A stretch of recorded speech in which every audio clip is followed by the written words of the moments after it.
Continuando con las discusiones de los artículos de revisión de cadera, mi nombre es José Quijada, residente de cuarto año del Servicio de Traumatología y Ortopedia de San Cristóbal.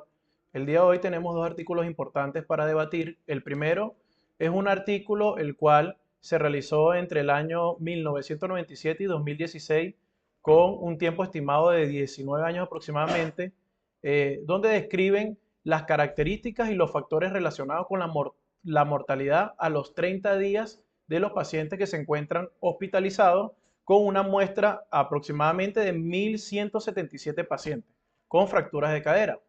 Este artículo fue publicado en el año 2024 y fue elaborado mediante los datos que se encontraban en el Hospital General Universitario Gregorio Marañón en Madrid, España.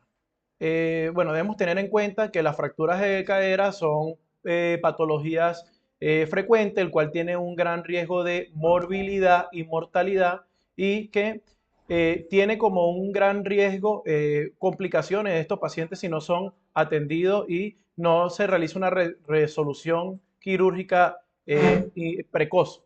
Entonces estos pacientes a medida que se encuentran encamados, pues pueden sufrir grandes complicaciones. Por eso es muy importante determinar cuáles son las características de la morbilidad de estos pacientes encamados.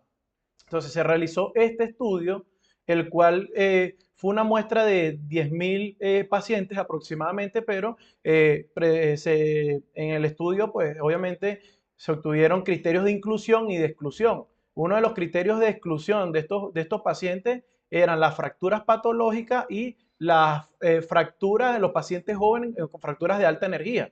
Entonces, el objetivo de este estudio fue describir las características y la evolución hospitalaria de estos pacientes. Es un estudio observacional retrospectivo, el cual son pacientes mayores de 90 años, el cual se presentó una tasa de 1.177 y 4.000 pacientes de una tasa de 5.000 pacientes, 4.000 pacientes de ellos eran en un rango menores a 90 años, aproximadamente de 65 a 89 años. Se realizaron tres grupos o tres equipos en cuanto a los factores de edad y se determinó que el sexo frecuente en estas patologías que presentaba mayor morbilidad era el sexo femenino. Estos fueron los grupos de edades, un grupo A, un grupo B y grupo C. El grupo A comprendía edades de 65 a 79 años, el grupo B comprendía edades de 80 a 89 años y el grupo C, que era el grupo más estudiado en este artículo, era de 90 años o más. Ellos determinaron la variable sociodemográfica de cada paciente, el estudio funcional basal, qué comorbilidades presentaban los pacientes antes de estar hospitalizados y presentar tanto tiempo en la estancia hospitalaria, las características de la fractura, describieron y compararon las fracturas intracapsulares y extracapsulares, teniendo con mayor frecuencia las fracturas extracapsulares en los pacientes menores de 90 años y las fracturas intracapsulares con pacientes mayores de 90 años. Las complicaciones postoperatorias, el tiempo de estancia hospitalaria y la mortalidad intrahospitalaria a los 30 días como después de los 30 días. Se realizó un estudio en cuanto a la clasificación denominada el índice de CACS. Este índice es muy importante porque determina cuáles son los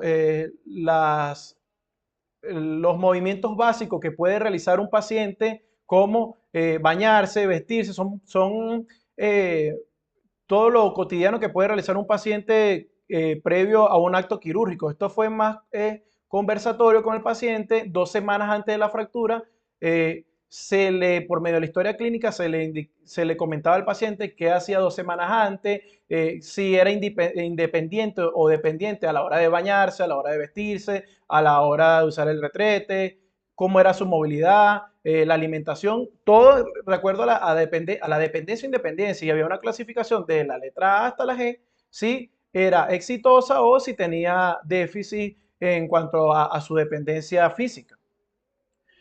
¿Qué complicaciones se obtuvieron en estos pacientes? Se determinaron que posterior a los 30 días de la estancia hospitalaria o intrahospitalaria, la patología más frecuente fueron infecciones respiratorias, aproximadamente más de un 70% de estos pacientes presentaban neumonías o bronquitis, infecciones respiratorias que posteriormente a esto presentaban grandes complicaciones, trastornos electrolíticos, polifarmacia, pacientes que ya también tenían indicaciones de múltiples fármacos también por el riesgo de comorbilidad previo a las fracturas que presentaban de cadera, arritmias cardíacas y la raquianestesia también que presentaba complicaciones. Este estudio también representó que estadísticamente estos pacientes presentaban un 72% de funcionabilidad, de una buena demanda funcional, que eran pacientes que no presentaban una asistencia, menores a 90 años, no eran pacientes que tenían una demanda con asistencia personal, asistida. También se logró extraer del Índice Nacional de Funciones. Y bueno, en conclusión, este artículo es muy importante, ya previo descrito, porque indica que la mayor tasa de complicación son infecciones respiratorias y en el sexo femenino eh, tuvo también complicaciones, pero durante los 30 días, no después de los 30 días. Y las complicaciones o los riesgos de comorbilidad que presentaron estos pacientes fueron insuficiencia cardíaca y también alteraciones neurológicas. Este es otro artículo que es muy importante destacar, que se publicó en el año 2024 en la Reunión Mundial de Expertos en Artroplastia, el cual describe cuál es el límite para el alargamiento de pacientes que presentan displasia de cadera Crowe tipo 4, que son sometidos a una artroplastia total de cadera. Este es un estudio el cual debemos tener presente cuáles son las clasificaciones, la más reproductible y la más fácil para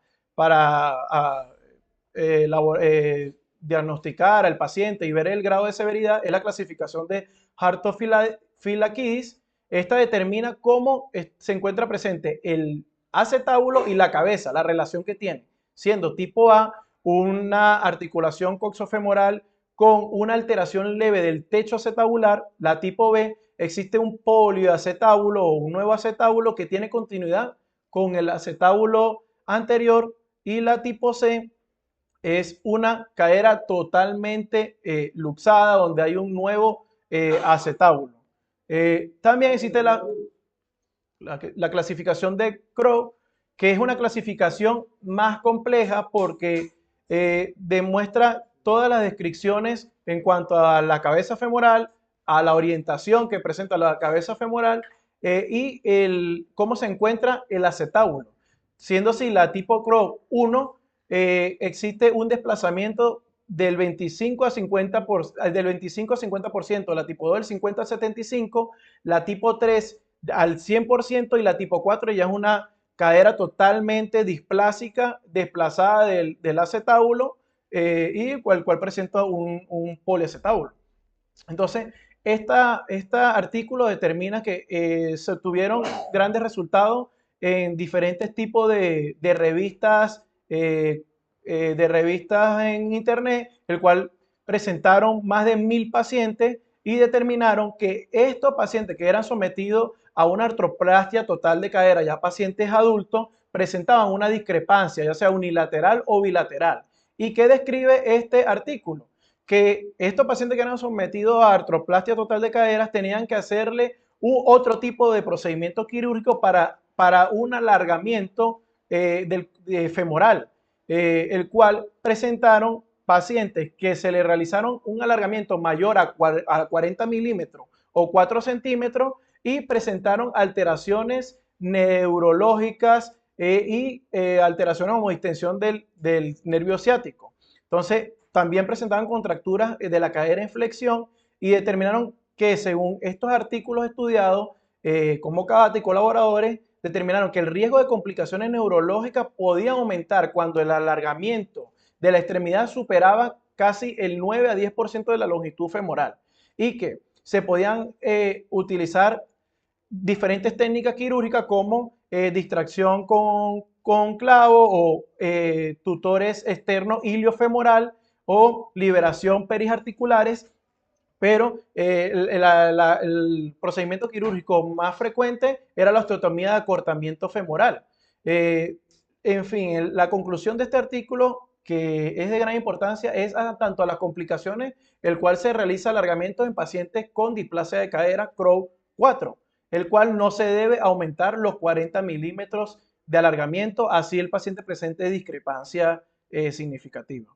La conclusión: solo hay pruebas limitadas en este artículo y contradictorias sobre el límite potencial del alargamiento agudo en pacientes sometidos a artroplastia total de cadera. Aumenta el riesgo de complicaciones neurológicas cuando se excede de este rango de milímetros mayor a 40, otra literatura mayor a 50 milímetros. Se evita que estos pacientes jóvenes tengan una discrepancia posiblemente importante, pero van a tener una alteración neurológica, que es también lo que se evita. Esta es la bibliografía del Journal of Arthroplasty. Bueno, muchas gracias.